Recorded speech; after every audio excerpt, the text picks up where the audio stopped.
So hello and welcome everyone to another The New World of New Biz webinar. I have, as always, a fantastic panel for you. But yes, welcome to May. We're a week later than usual. So if you dialed in last week, my apologies for not being there.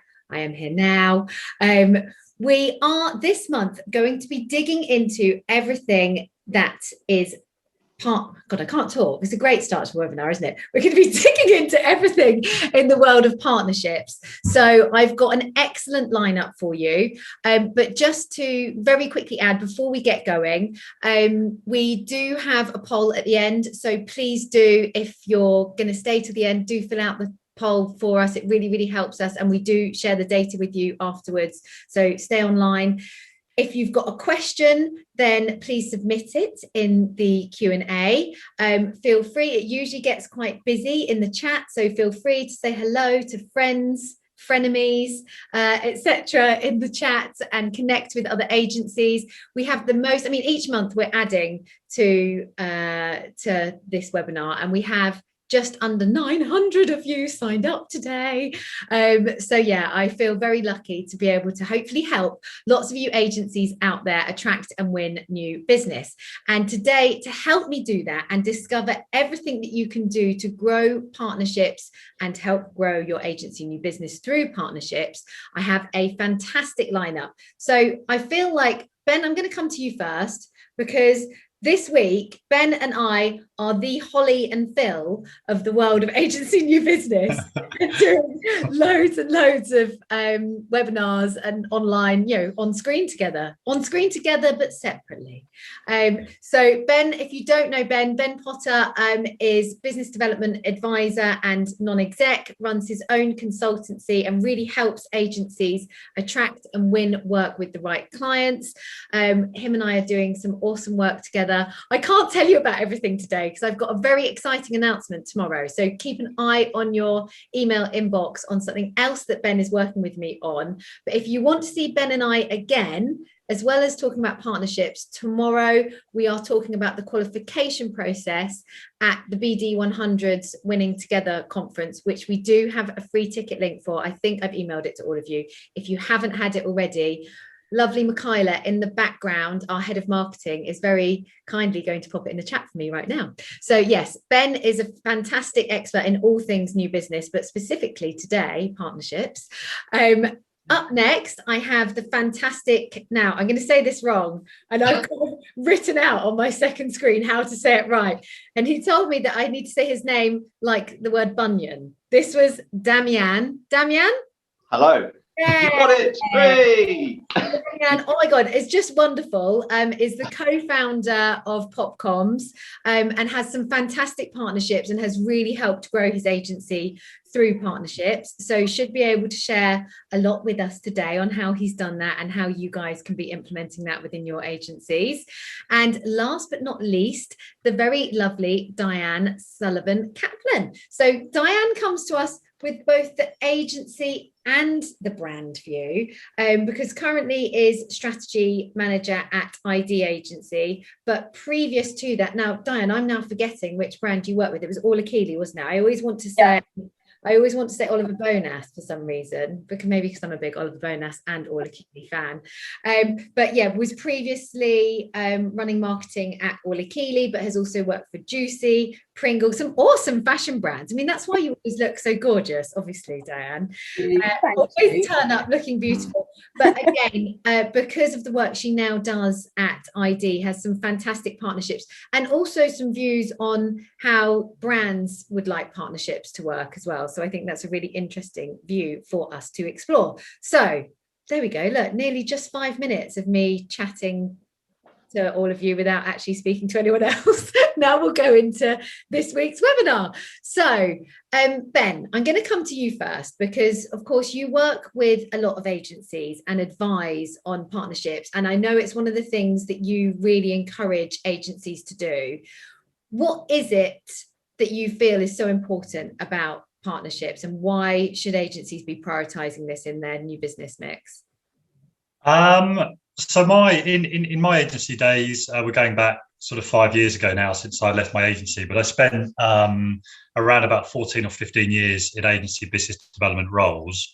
And for the majority of that, where we tend to generate the most decent opportunities were via our network of partners.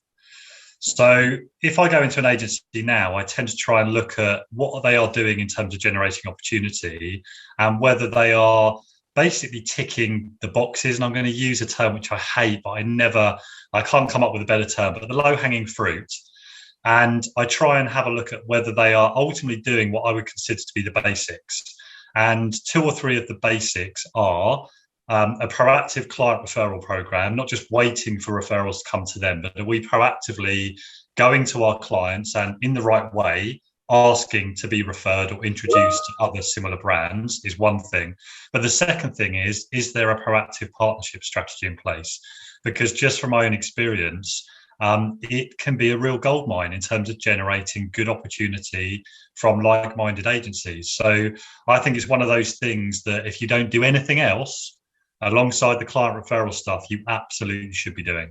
Yeah, and like you said, that was your kind of biggest source of new business, was working with other partner agencies, which I think is something that's happening probably more than ever at the moment. The opportunity to collaborate seems like it's stronger than it ever has been.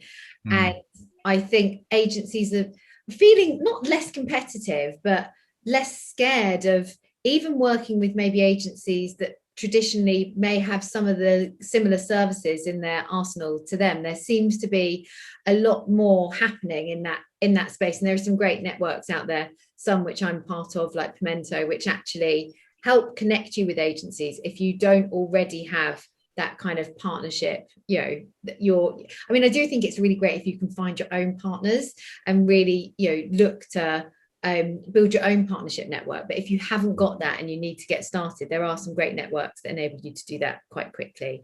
If you've got an opportunity that you chuck in, you get money back, and vice versa. So it's a great way. Often when I've worked at kind of larger agencies, we would maybe have a collection of smaller agencies that when we had a job that wasn't quite the right fit for us, that we could just refer down to, and it becomes an income stream in itself.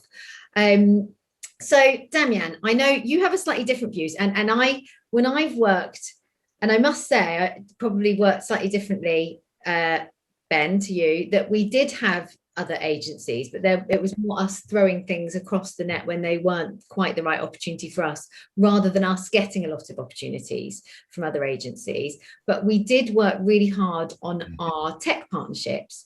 So we had, for instance, when I was working at larger digital agencies, we would have a whole load of tech partners and CMS providers that we would work with. And over the years, I've worked from everyone from Server, Sitecore, Coveo, hosting partners. And oh my goodness, we probably got, I think at our best, we were getting nearly 50% of our opportunities through some of those large scale tech partners. So I know that's something that you guys do a bit of at POPcomms. Do you want to talk about how that works? Yeah, so I think when we were starting out and looking for partnerships, we didn't kind of start with that in mind. We started looking at where we could find a niche for ourselves out there in the big wide world, because there's so many design, marketing agencies, branding agencies. There's so many different tech platforms. So we really made a conscious decision. Let's find what we're really good at, where there's a great space, where there's an opportunity. And actually, by making a name in that space, we actually attracted companies and agencies that, they can't do everything.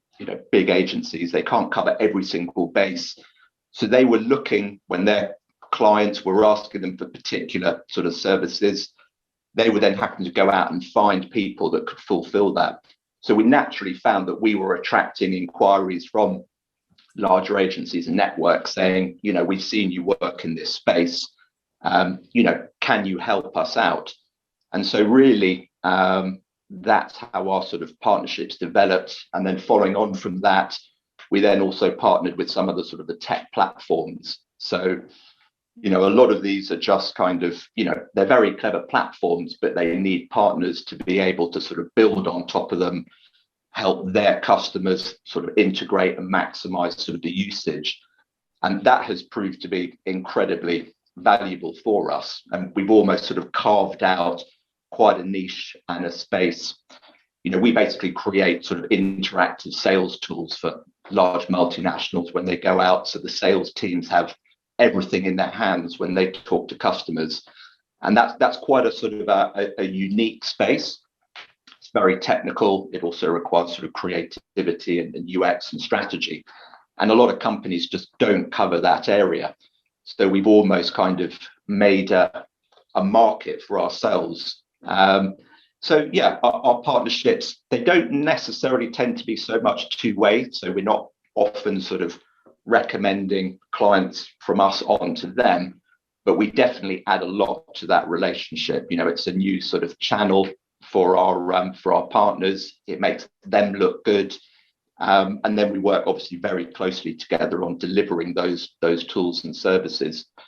So I think from my mind, it's really understanding what the value is that you're delivering to that partnership and ensuring that it's really quite a unique, or unique as it can be, proposition. So there is some value there that you can deliver. Yeah, that's a really good point, actually. And in fact, one of the questions that have come in is, you know, how do you narrow down the right fit or the right type of partnership? I wonder, Diane, I know that you've got a few partnerships and probably quite a unique proposition actually at ID. Do you want to, I realise I haven't got you, Damjan, to explain POPcomms. Best host ever, me. But Diane, first, do you want to just explain a bit more about ID Agency and the kind of two businesses and how you guys work? There might even be, guys, some great partnerships in this Zoom today, so maybe that's something that we can help with. But yeah, if you explain ID Agency and then I guess the kind of partnerships that help you power up your new business, that would be really good. Yeah, so ID Agency has been around for around 27 years and started off predominantly as an experiential marketing agency. And over the course of quite a long time, that has organically developed into the retail kind of event sphere. And before COVID had even hit, the team had been developing a new proposition that was all around semi-permanent retailing. So we've actually got a new product which has its own set of challenges and needs for partnerships called Agile Retail, so we've got two very distinct different types of people that we're trying to actually partner with and or talk to. So yeah, it's an interesting case, to put it lightly. I think what we're having to do is realise and be proud of it, to Damjan's point, of our expertise and where we can add value to our partners and not being afraid to really own that, because we are experts in what we do.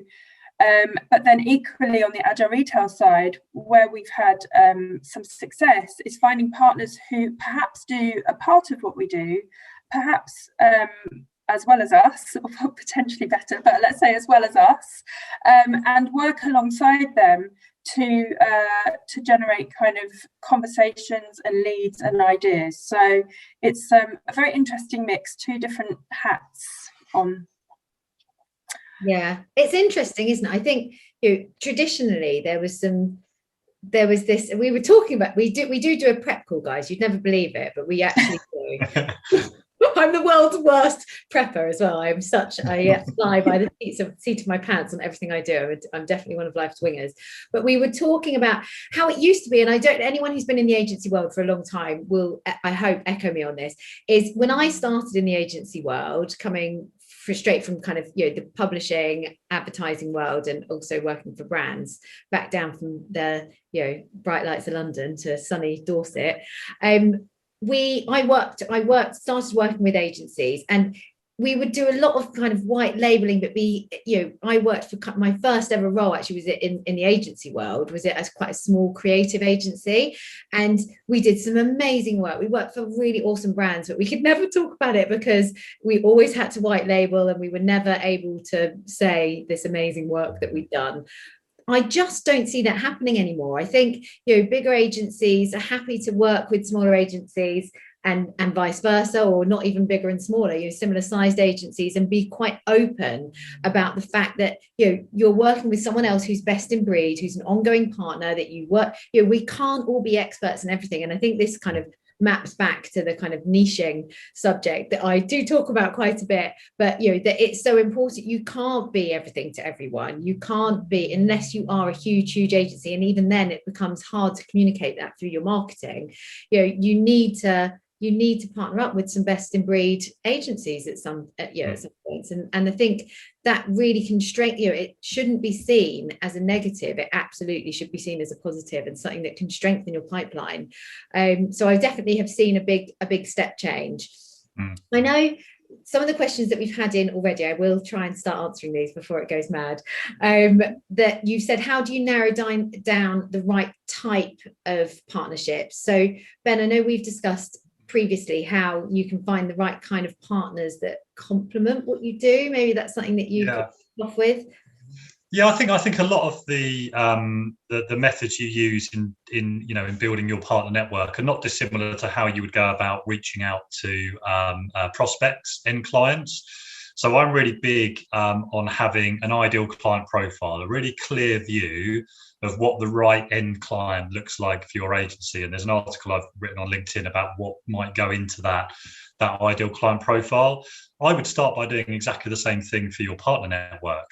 What does the right partner look like for our agency? And there's some criteria you might use in order to determine that. I've got a list over on my right hand side of my other screen, so I'll just refer to that. My memory isn't quite as good as it once was, but thinking about what do those agencies focus on? What are their specialisms? Are they targeting the same markets, the same sectors, similar types of client to you? What about their service offering? To your point, Katie, the fact that actually there might be a bit of crossover, I don't think that matters quite as much anymore. You're looking to understand where the gaps are in one another's offering and how that might complement one another. So you're looking at their services, you're looking at the brands they work with. Obviously, what we're all trying to get out of this ultimately is business. We're trying to generate some opportunity with the types of brands we want to be working with. So you're going to have a look at the type of brands that are on their website, their case studies, that type of thing. Values, do they kind of align with our way of thinking? Size, are they similar kind of size? Are they massive? Are they much smaller? That might dictate the nature of the relationship. What does their senior team look like? The people involved, who are we likely to actually reach out to and have that conversation with? And also looking at what marketing and PR they're doing as well. Do they regularly run events? Might there be an opportunity where we could run an event together, for example, and so on and so on. So I'd be beginning the process by creating yourself an ideal partner profile. I've just made that up, but just bullet points, writing down, if we were to build a partner network, what would that partner network look like? And then that narrows down the research you would do, because if it was e-commerce agencies in London, then that narrows down your search criteria. You can go to Google, you can then find the best in breed e-commerce agencies that might complement your digital marketing offering. So that's kind of where I'd start. I really like that. Sorry, Damjan, very quickly. But what I was going to say is what's really good to look out for as well is if you've got any commonalities in requests and a specific service that you don't provide. Lots of agencies traditionally would be like, oh, okay, we're going to build out that team, which sometimes you don't want to, or don't, for whatever reason you don't want to do. So definitely looking at any commonalities that you've got or gaps in your service that you're often asked for in, briefs, RFPs, whatever it might be, is really great as well. And that can very quickly you can start to see, okay, so, and then, I guess how you find them is potentially another, hopefully they're marketing themselves well, but how you find them potentially is a bit harder, which is why networks like Pimento can be very handy, because they've got account managers that know all the accounts and they've got 200 agencies as part of the network. Lots of directories as well, and people like the Agency Collective. You've got if you go to the Drum, they've got their massive great directory there you can search through. So as well as Google, there are lists effectively that you can go and have a look at and kind of filter and build yourself that initial prospect list, just as you would end clients. What I'm wondering, Michaela is going to kill me. In fact, my whole team is going to kill me.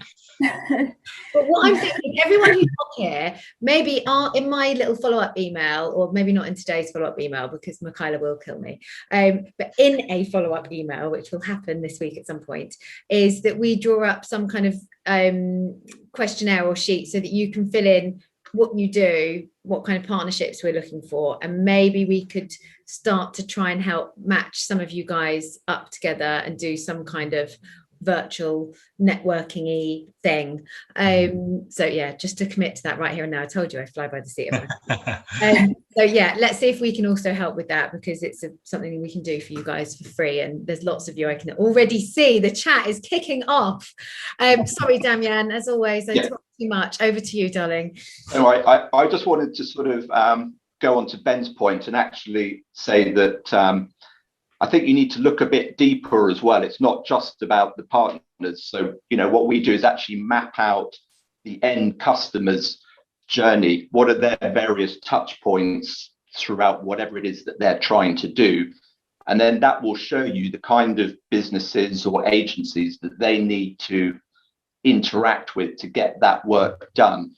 And that might actually show up some very interesting areas in terms of partnerships. So as a very simple example, for our live event touchscreen interactives, obviously, a business will need, an events company to set up the event. So they would be an obvious one to talk to in terms of, we create touchscreen experiences. It's not something that they will do in-house. So you have an immediate kind of partnership opportunity there. Or in terms of sort of the sales interactives, well, all of these big companies, they have sales training. They get trainers to come in and teach their sales reps how to sell. So that would be a perfect opportunity for them to recommend you in to say, this company will actually help create the tools and the content for you. So, it's not just other agencies that you can partner with. When you start deep digging in, you'll find that there'll be lots of other sort of businesses or consultants in that sort of space that might be much more effective and profitable than trying to sort of marry up with another agency. And in terms of white labeling, don't do it. That's an immediate red flag for us. It's just, well, no, because you're immediately on the back foot. It's not an equal relationship. That should never really happen. They're just using you as a kind of an engine to churn out work then, and they don't want to let anybody know about you. So yeah, I wouldn't go that. People can find out these days. I mean, when we were asked to white label 15 years ago, LinkedIn wasn't really a thing. So you could go in wearing the other agency's hat, metaphorically, and get away with it. But people just go to LinkedIn and look you up now, and they don't work for that agency. So it immediately damages the trust in the relationship, I think, when you try to do that. I agree. I think just be open and honest. It's when you get found out that you've pulled the wool over their eyes, how's your client going to react? It's just not a great way to work anymore, I don't think. I think there's another mistake, and we were guilty of it in the beginning. When you're kind of starting out, and you want to win business, and you're not desperate, but if you talk to another agency thinking, oh, they can, they'll be able to give us lots of business, and they're probably thinking, oh, they'll be able to give us lots of business, and that's not a good way to start a partnership. And you will talk to a lot of companies, maybe 1 out of 10, it will be a useful partnership. A lot of other ones, they'll just fall by the wayside. So I don't think one should be, put off or feel dejected, when it doesn't work out. It just doesn't always work out. It takes time to build these relationships and partnerships. It's about trust, and it's a long-term game. It's not a quick fix. And I think one needs to look at it as that as well. It's a long-term relationship, not just winning the odd bit of work here and there, because that's not fruitful for anybody. Well, it's interesting actually, because a lot of the larger agencies that I've worked with and for, and that's both large independents and networked agencies, certainly pre-COVID, and I think even more so now, have looked to specifically hire partnership directors where all they do is work on those tech and agency and other partnerships, because it can be so lucrative, and it is, like you say, it's an investment. You've got to work on it, you've got to build those relationships, you've got to stay in touch, you've got to, it's its own little marketing ecosystem to a certain extent. You've got to, when I used to work with they always say they don't have a favorite, and I think I had my favorite account managers at the CMS partners that I used to work with, because they used to give me lots of leads. Hopefully I was one of their favorites. They say they don't have favorites, and they're not allowed, and you have to go in and they all do it in the platform. I don't know how true that is. I think relationships always win. I think they do try to do it fairly, but relationships always win. So make sure, if you're going to set some form of partnership strategy, make sure that you're setting time against it and giving it to someone as an actual role with some KPIs and some time set against it, so that they can actually invest in it. One of the other things that I thought was really interesting, which you said, Diane, was, and this actually, Vicky and Gemma, you've both asked about referrals, because Ben was mentioning, and which we will dig into, and how you can have a proactive client referral system, and how you can politely ask your clients for referrals. So we will talk about that. But this leads into it quite nicely, because Diane, when we spoke last week, you were saying with your in-house hat on, you would always ask your existing agencies for other agency recommendations, and that would actually be your first point of call. And from your knowledge, that any other kind of peers and colleagues that you were working with would have the same strategy. And I think every single brand person I speak to does that. So if you've got no agency partnerships, you're missing out on all of these leads and referrals. We know are probably the biggest opportunity that any agency has. Trusted referrals always come first, and you're much more likely to convert, and you're much less likely to have to go into an expensive pitch process. So yeah, any recommendations or thoughts around that, Diane? Yeah, I think if you're already working with an agency, there's already a level of trust there, and they already understand your brand. They already know what you're looking for, and they're not going to be referring someone that they don't think will work for you, because it benefits them as well. It helps them achieve their goals and what they're doing for you and partnering with you on. It helps them better, essentially.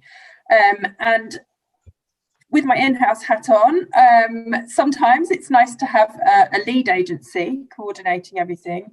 But again, not all agencies can do everything. And I think you are looking for expertise. You're looking for their expertise in who they recommend.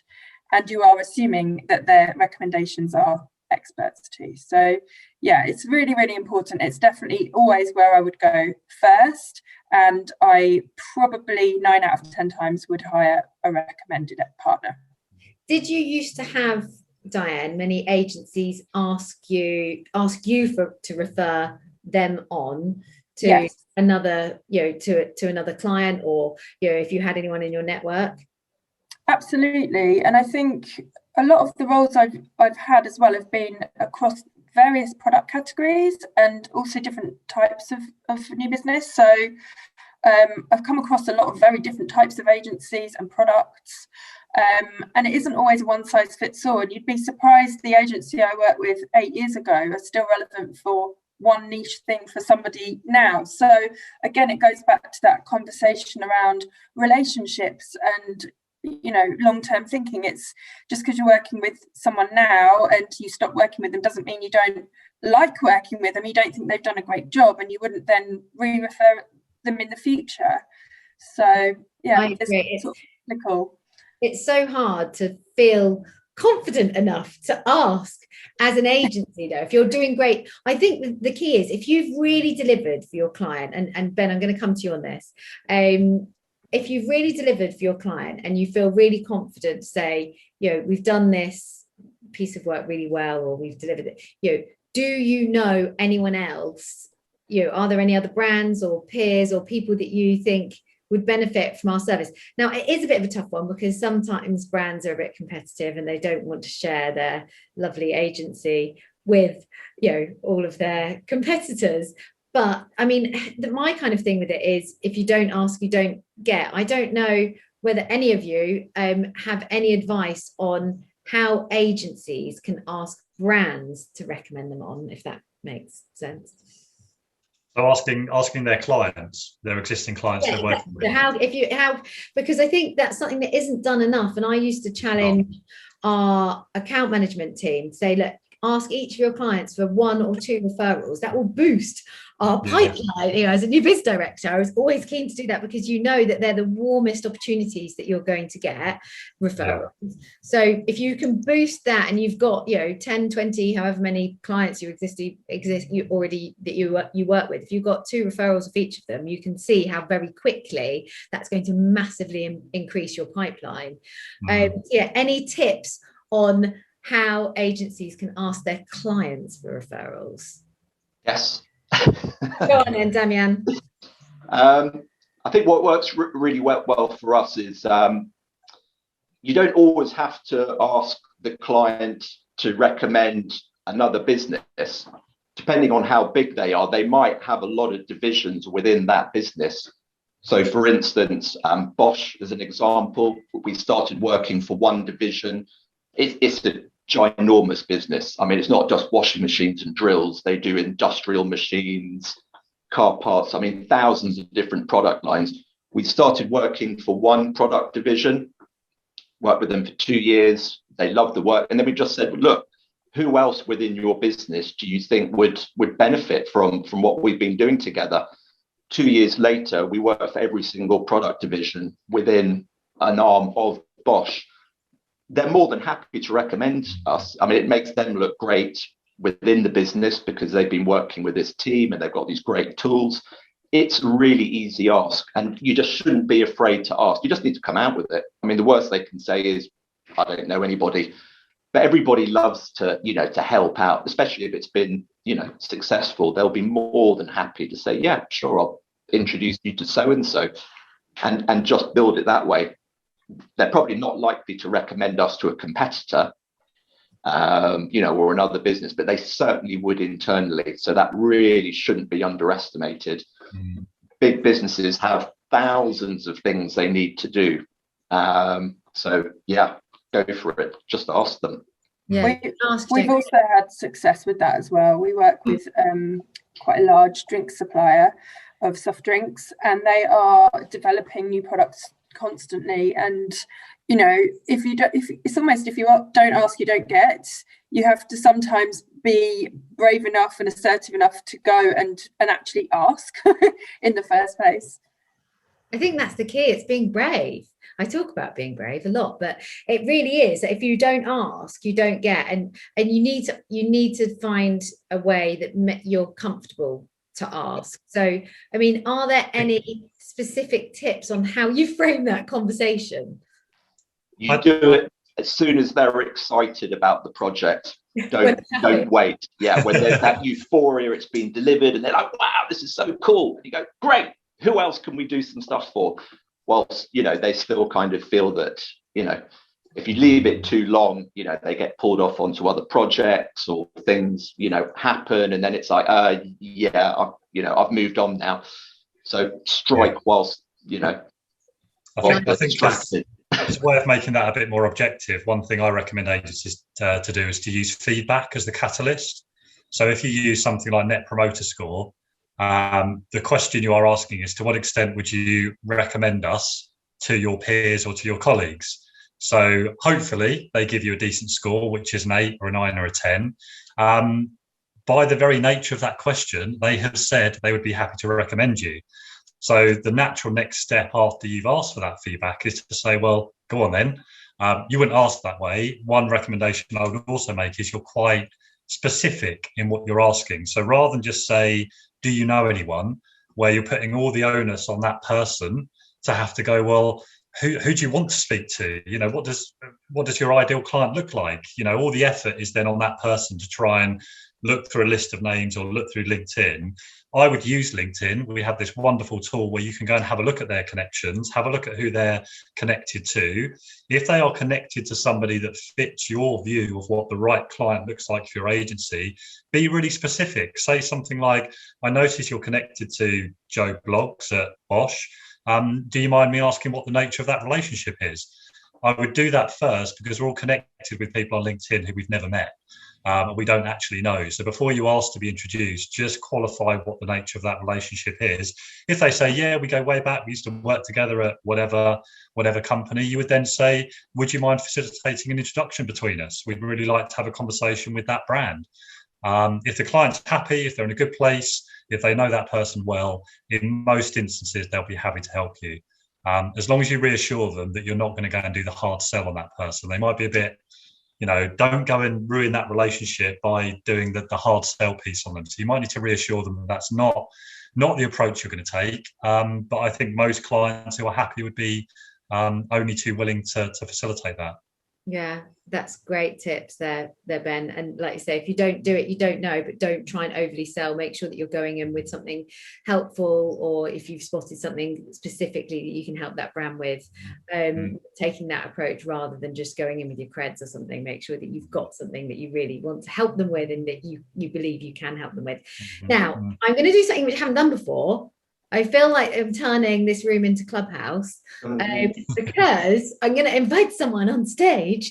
I'm going to ask Jody Frost. You'll have seen, some of you in the comments said that he's been doing some of this and has some good tips. So Jody, we don't have too long left. What I'm going to ask you to do is just introduce yourself and your agency very quickly, and then give us one of the tips maybe that we haven't spoken about already that you have been working on at your agency. So I'm going to allow you to talk. I don't think your picture will come up, sadly, but I'm going to allow you to talk.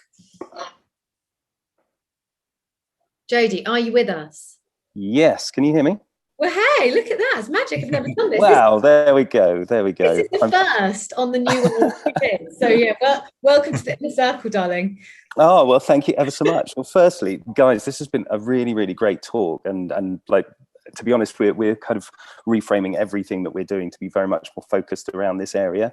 So just seeing the everything that everyone's been saying and just sort of gauging the I suppose the feeling in the chat, it sort of shows that there's a really nice movement in all agencies to get away from this very closed door and closed mindset and sort of overprotective, and just to really focus on what we can do by working together. And it's that horrible old adage, but we'll say it's that kind of the whole being greater than the sum of the parts. And I think we've certainly started to have some really great experiences working with partner agencies, and we're only early on in the journey, but instantly you sort of start seeing how this referral builds out. And people like working with nice people, and if you end up with a good relationship, then ultimately that's kind of the perfect thing. I mean, to be honest, as we were talking there, Ben, you came up with some really, really great stuff, which absolutely, let's not make it difficult for people to refer us is the number one thing that I've really found. Sort of saying, oh, is there anyone you can introduce me to, is very much putting the ball on the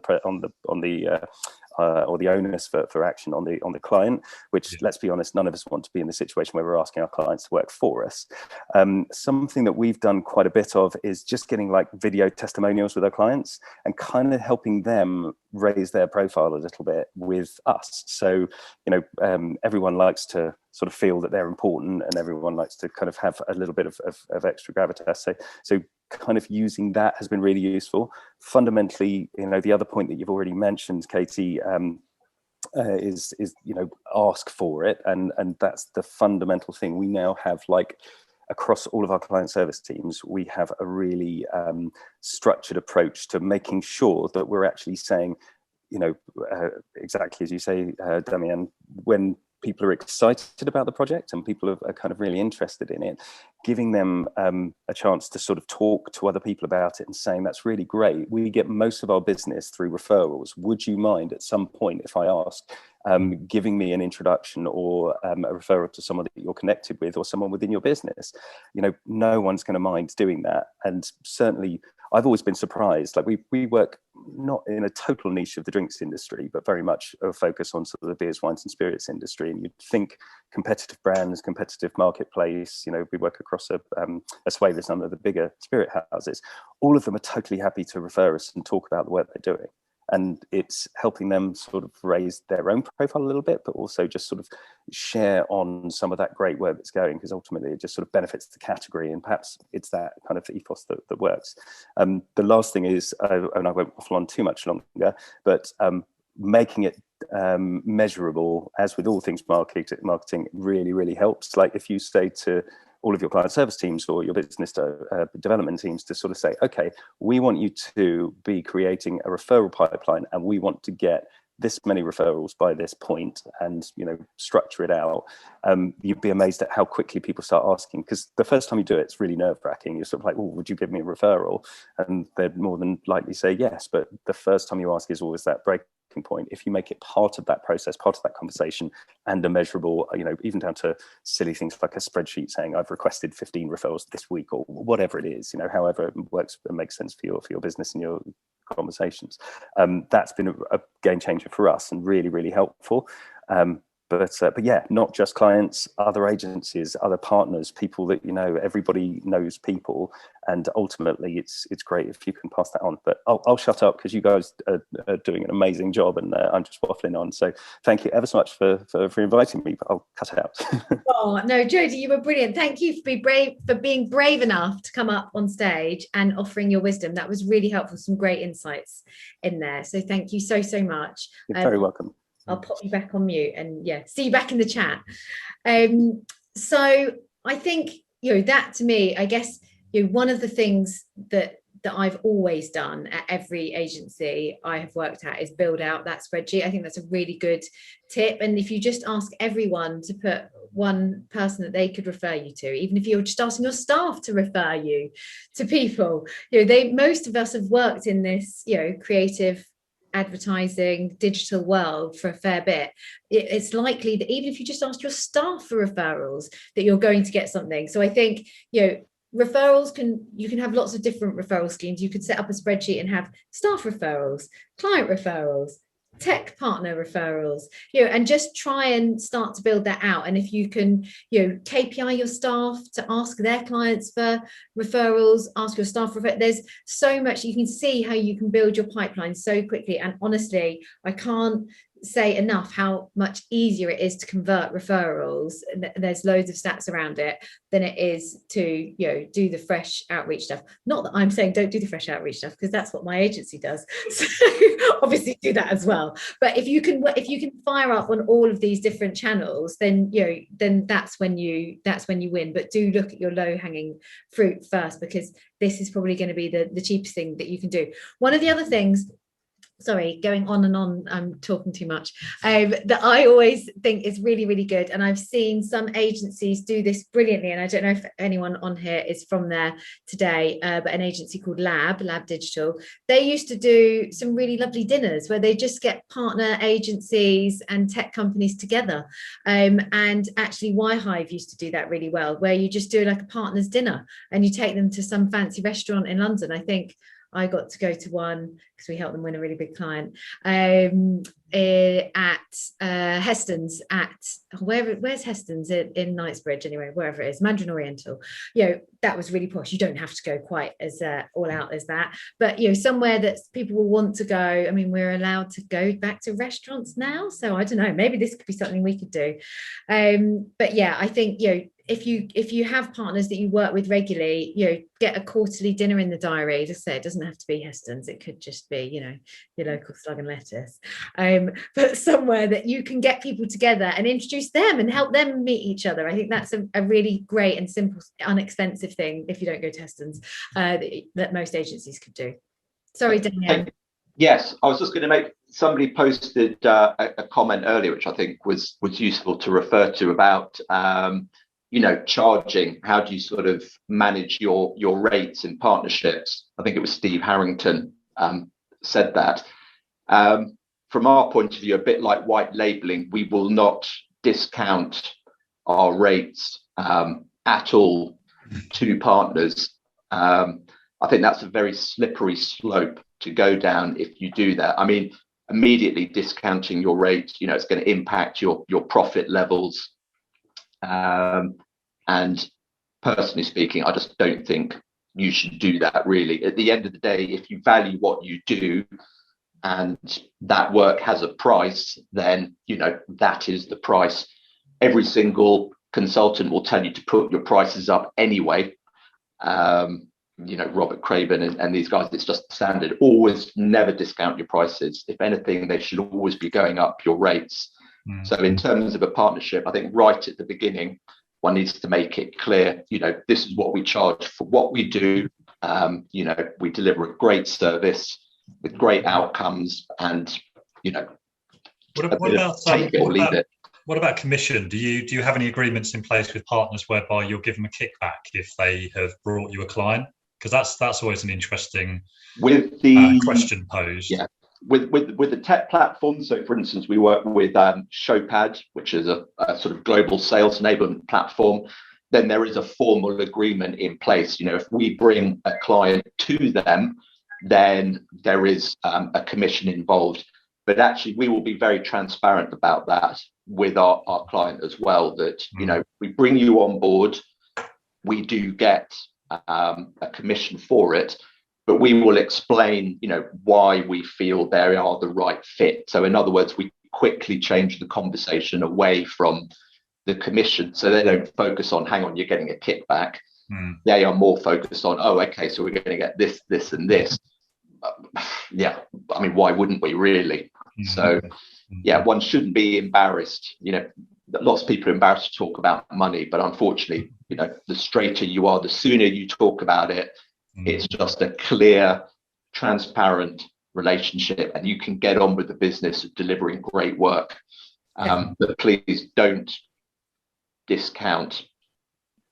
No, I think setting it out from the beginning, like you say, Damjan, and making sure that you're, you know, well, I've had, and I don't think you want to have one way of working with partners. You probably want to have different fee structures and a bit of flexibility in your partnership agreements, so that you've got, you know, the ability to flex and change dependent on the partner. Because I've got, you know, partnerships where they go, I absolutely don't want any kickback. I just, you know, want you to refer business to me and I'll refer business to you, and I'm happy with that.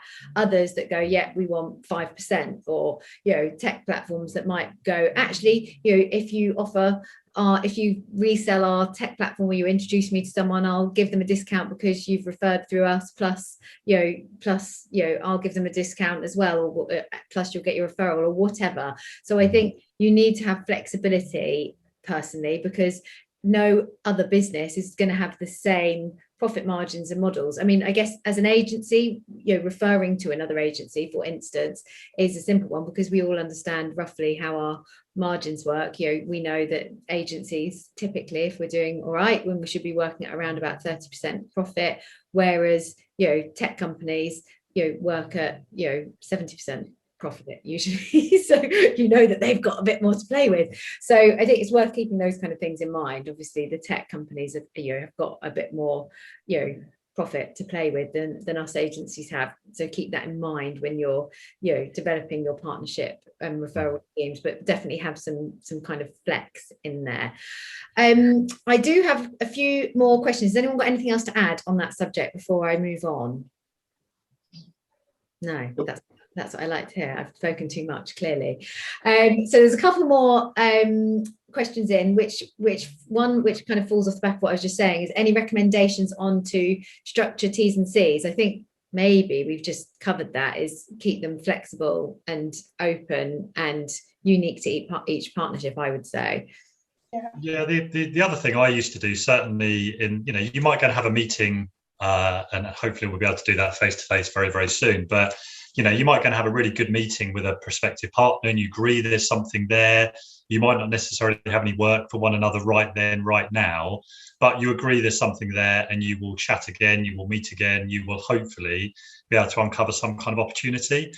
I always preferred not to put anything formal in place until you're further down the line. I think it all starts to become a little bit I don't know, too formal, and, you know, you may never actually do anything together. Let's be honest, as Damjan was saying earlier, you may have these meetings but no work comes out of it. So I prefer to keep it really informal to begin with. Let's just see how this goes, and if there's a natural point where it makes sense to put something more formal in place, let's do that. But let's not kind of put something too formal in place right away. Yeah, it can sometimes stifle the relationship and the Yeah. ability to work together. It kind of goes against what you're trying to achieve by being partners. So yeah, we tend to do the same, Ben. Yeah, and I think if both parties are going into it because there's mutual benefit, and I think in most agency partnerships there should be, hopefully over time it's going to kind of weigh itself out. We're going to pass a bit to you, you're going to pass a bit back to us. You can either, waste time, creating invoices for one another where at the end of the year it's roughly equal anyway, or just say, do you know what? We're both in it together. We're going to get something. You're going to get something. Let's just not bother with all that stuff. But again, to Katie's point, you may get some agencies that are a bit more commercially minded and they want their kickback. But I'm always a bit more, let's just kind of see how it goes.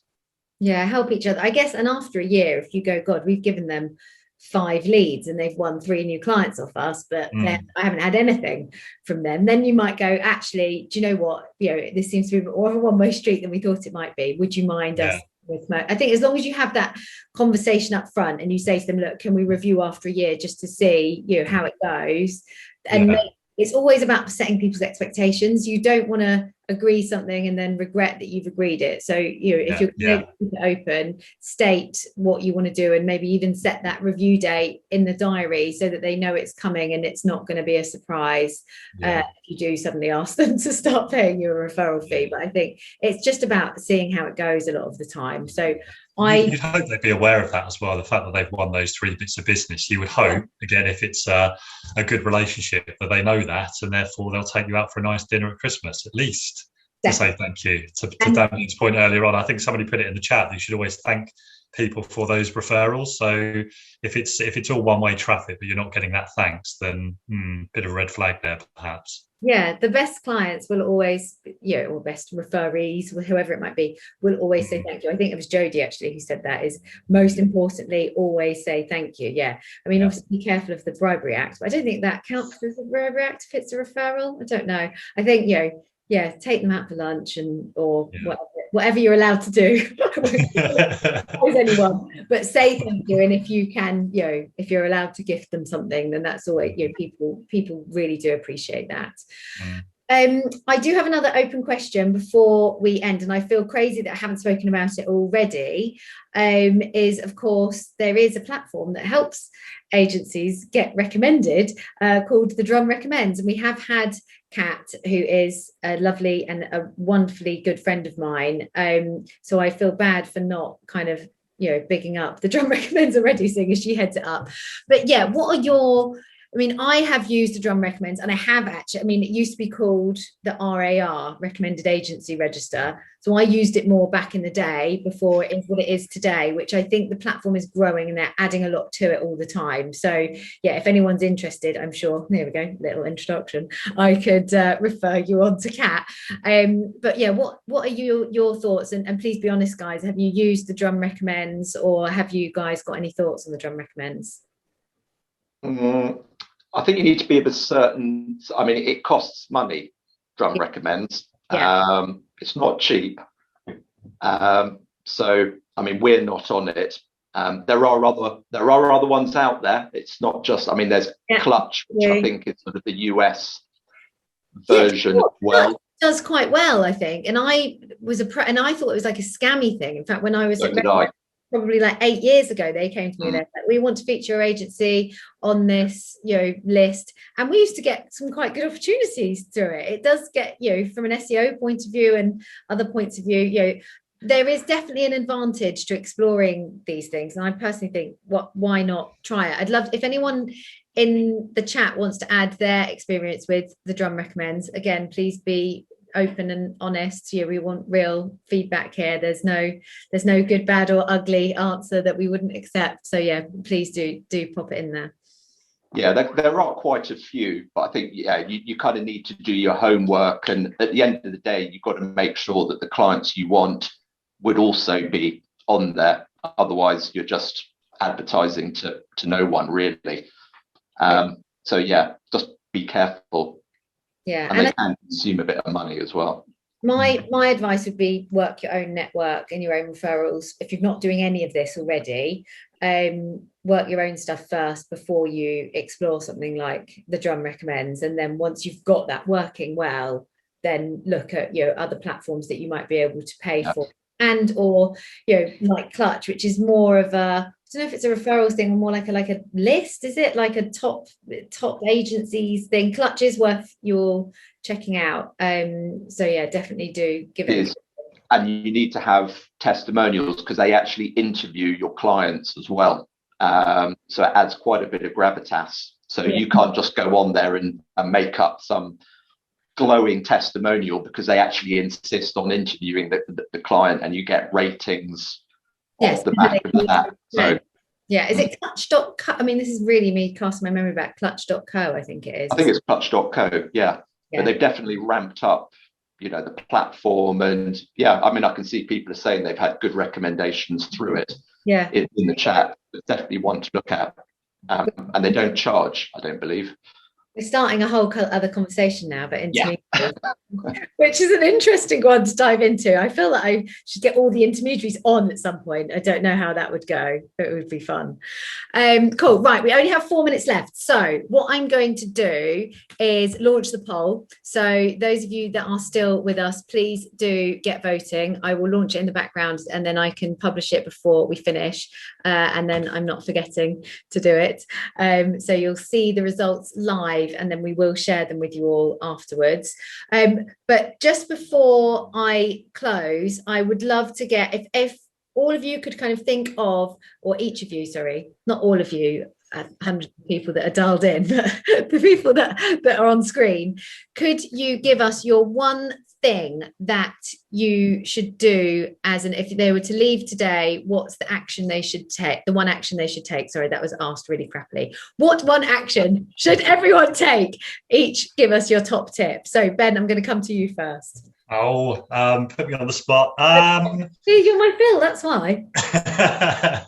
I think you know, the biggest takeaway for me from this is that, you know, if you are not proactively going out and building a partner network, start doing it tomorrow. Agencies are, you know, if you ask most agencies where do they get their leads from, most will say referrals. That isn't an issue, but it is an issue if you're not proactively generating those referrals and taking action to try and create a consistent and good quality referrals that are actually on profile.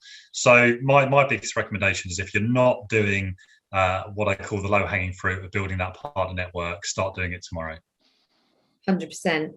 Damjan, or Bunyan, as I should call Bunyan, yes, forever known as. I should change my LinkedIn profile. Yeah, love it. Yeah, for me, I think it's a little bit around sort of thinking outside the box, and maybe not trying to partner with sort of other agencies. But going back to my point of, you know, we look at sort of sales trainers, you know, who else could you partner with, maybe where, you know, you would really be complementing their service, and look at those kind of relationships. So just think a little bit deeper about the end customer and who they deal with, and, you know, would one of those businesses or individuals or consultants be a really good fit for you? Might be an easier sell as well. Yeah, agreed. Diane, what about you? One top tip. Well, I think going back to something we were talking about before, starting from within, so utilizing your own business first, and, you know, it's up to everyone in your business to try and get new business. It's valuable for everyone in the business. So start with the low-hanging fruit, which is your own team, and work your way out. Yeah, totally agree. I think, you know, if you can look at those kind of staff referral, I know it's not necessarily partnerships, but staff referrals, so important. And build a list. One thing I would say is go and build that spreadsheet if you haven't got it there already. I'm not always one for spreadsheets, so maybe do it in Trello, or even if you've got a very good CRM, you might be able to do it in there. But yeah, certainly start to get that process working. Thank you, guys. That has been really, really insightful. It has kicked off in the chat, as always. It's getting busier and busier every month. I just want to say, I did make a promise earlier that I'm going to have a look with my team at how we can connect you guys, because there's a few of you that I think would love to partner with others.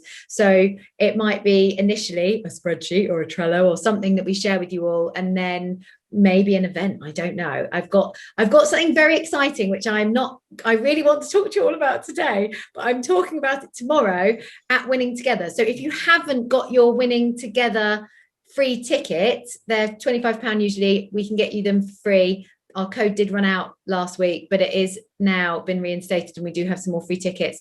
Michaela, can you just re-add it to the chat very quickly whilst I end the poll and share the results so you can see the answers to the questions, those of you that filled in. So yeah, if you're already signed up to Winning Together, I will see you tomorrow. Ben and I are running a session on qualification together, and I'm also hosting a talk in the afternoon. I have a fantastic panel of both agencies and brands, a bit like these kind of sessions, and I'm just doing it all again tomorrow. And I'm also co-hosting tomorrow, so it's me, Jodie and Richard, because we are going to be announcing something very, very exciting that I have been working on for quite a long time, and could even help with partnerships and other things. So yeah, please do dial into Winning Together tomorrow. If not, I will share with all of you guys that have joined today an email because we're launching it privately to a select group. So yeah, I will share it all with you guys. But otherwise, have a fantastic Tuesday. Thank you all for joining us. And yeah, I hope to hear next month about all the successful partnerships and the opportunities you've all got. But yeah, thank you guys so much for joining me. All right, thanks all. Bye everyone.